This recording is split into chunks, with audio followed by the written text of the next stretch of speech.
हे जे गाणं आज तुम्हाला ऐकवलं, मशालीचं गाणं, मशाल गीत, काय आम्ही घोड मारले तुमचं?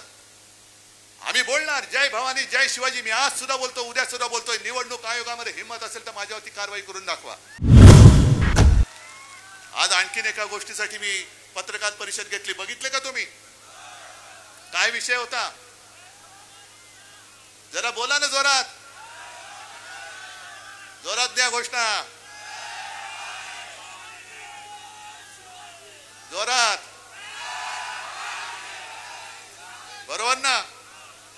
हे भवानी माता आणि शिवाजी महाराज आपल्या हृदयातून कोणी काढू शकता?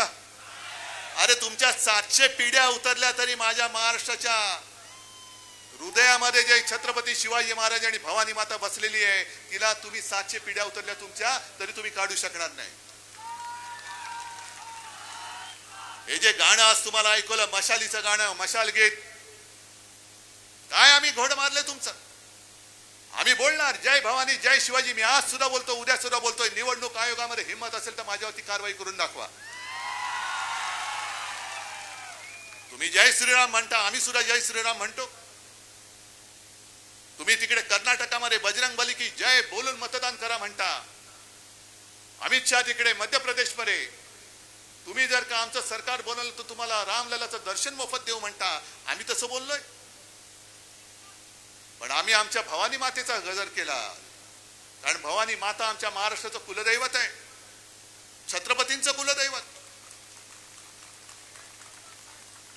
ती भवानी माता, अरे तिला वंदन केल्याशिवाय आणि तिला वंदन करूनच छत्रपती शिवाजी महाराजांनी हिंदवी स्वराज्याची स्थापना केली होती. ती माझी भवानी माता, तिचे आशीर्वाद हे माझ्या जनतेच्या रूपाने माझ्या समोर बसलेले आहेत. पण तुम्ही वेडेवाकडे काही कायदे कराल. एक तर तुम्ही म्हणजे निवडणूक आयोग, तुम्ही माझं नाव, शिवसेनेचं नाव गद्दारांना दिलं, माझं चिन्ह त्यांना दिलं. सर्वोच्च न्यायालयामध्ये खटला आम्ही दाखल केला, आम्ही लढतो आहोत. आणि मला खात्री आहे की लोकशाही अजूनही जिवंत आहे आणि ती जिवंत ठेवायला माझे मर्द सैनिक सगळे बसलेले महाविकास आघाडीचे हे कार्यक्षम आहेत. देश विदेशातील प्रत्येक घडामोडींचे लाईव्ह अपडेट मिळवण्यासाठी आता साम टीव्हीच्या सर्व सोशल मीडिया प्लॅटफॉर्मला लाईक, फॉलो आणि सबस्क्राईब करा. तसंच सर्व नोटिफिकेशनसाठी बेल आयकॉन प्रेस करायला विसरू नका.